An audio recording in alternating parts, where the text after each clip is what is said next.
joining me again.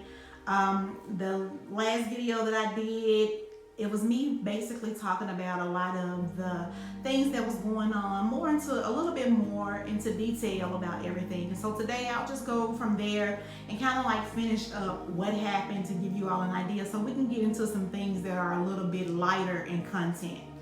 So before we get started, don't forget, if you haven't already, go ahead and like, share, and subscribe. Also, if you are subscribed, go ahead and hit the notification bell so that when I do post a video, you'll be one of the first ones to get the notification about it. So, with that being said, let's go ahead and get into it. So I was talking about like some of the lonelier times that I had towards the end of me getting ready to leave. And I'm gonna let you all know, someone asked me the other day, was this decision that I made hard or was I scared? And to be honest with you, no one had ever, asked me, was I scared? And I guess because I always have this, I got this kind of like, behavior or, or something like that. Or I'm one of the people that I keep things to myself a lot. And so, but when she asked me, I was like, I was absolutely terrified. And I won't even act like right now at this point, even though I have moved, that I still don't have some moments where I'm still terrified.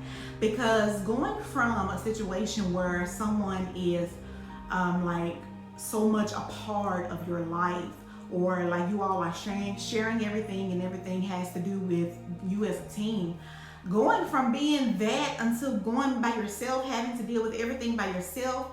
Like before I moved, I couldn't tell you how much the mortgage was because I had never paid it. I couldn't tell you how much a lot of the things was because it was just taken care of for me. And so in that aspect of it, it was very scary. Not only that, I was like, am I going to have regrets after I leave? Am I going to, feel like I made the wrong decision? A lot of these feelings that I have still are feelings that I have right now because you can never be too sure. It's a new experience for me. It's something that, I know I have to get used to. I have to help my children adjust to it. It was never a situation where I was like, yes, I get to leave. It was always the first week or two that I had moved, I think I cried that whole week or two. I was just like, it wasn't the fact that, oh, I'm missing somebody so much. It was just like, I was pissed. I'm not gonna lie, I was pissed. I was pissed that I wasn't enough to make someone want to do right the first time around. I was pissed because what has happened to me in a lot of experiences is people have, when I leave a situation, then they want to do right. And I was like, dang, I want it to be right the first go round. I didn't want to have to go through all this. Who wants to uproot their entire life and start over from scratch? No one. So of course I was mad, I was pissed, and every time I thought about the fact that I had to leave my comfort zone because it was going to be staying in a situation where you were unhappy forever, or it was going to be to leave. Every time I thought about having to leave and uproot my situation, I got pissed, I got mad, I got angry, I got sad every time I thought about it. And still right now, although it's been months, I still get to the point where when I think about it, sometimes I get pissed and I get angry. But what I wanted to say is the fear of staying in a situation that was mentally and emotionally draining me gave me more fear than stepping out on my own. I could not imagine living 10, 15, 20 more years in a place where I was unhappy and that I was constantly crying and that I was feeling like my needs were not being met. That scared me more than moving and having to deal with everything that involves moving. You don't have to settle for anything someone decides that they want to give you. And I think that's the reason why a lot of us get so comfortable where we are, because we get so comfortable with whatever it is they want to give us. Don't get comfortable with whatever it is somebody wants to give you. Like, understand that extra love and that extra care that you desire, it's Like, it's possible. Don't feel like it's not possible. It is possible. If you are capable of giving it to somebody, someone is capable of giving it to you. We just have to make up the decision that we're going to be okay with being by ourselves until someone comes along that gives us that, or be comfortable being by yourself. The best thing that I ever did for myself was learn how to be alone and learn how to be happy and content with being alone and not having to depend on anyone else to bring the happiness into me. I went out there and figured out what my happiness looked like by myself, and I started to just say, God, I want to find happiness within Whitney. I want to know what makes Whitney happy, and I don't want it to be attached to anyone else. That's a place. It's the place to be. I'm telling you right now, it's the place to be.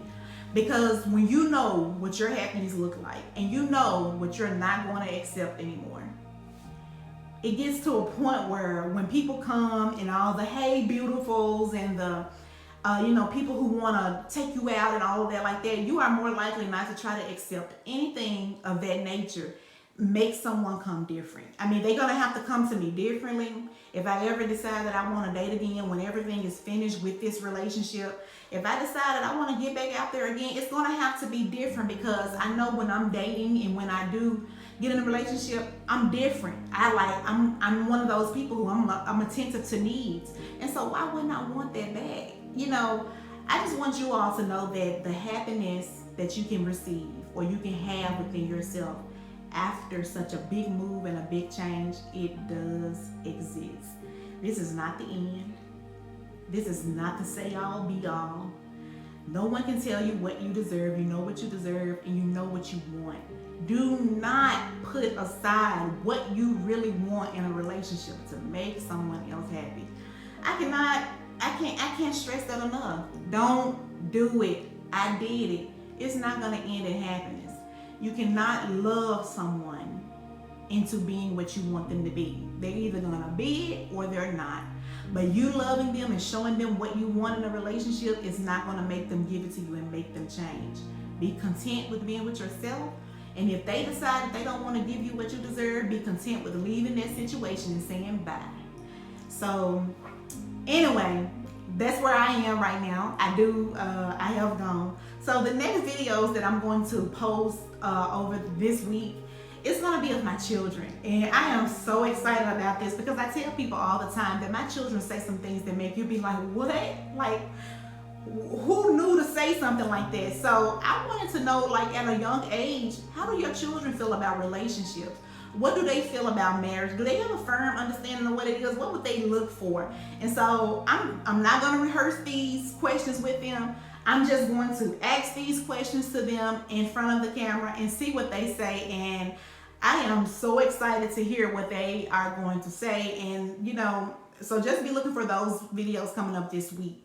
These will come up this week. This week you will have all 3 of the videos. This one, the one with each child, is going to be separate. It's going to be 2 different videos, but you're going to have all of it right here. So I'm nervous, but I'm just as excited as you all probably are, because as we all know, kids say the craziest things. So with that being said, I'm going to leave you all. Thanks for watching. Don't forget, subscribe, share, like, hit your notification button and everything. And yeah, see you all next time.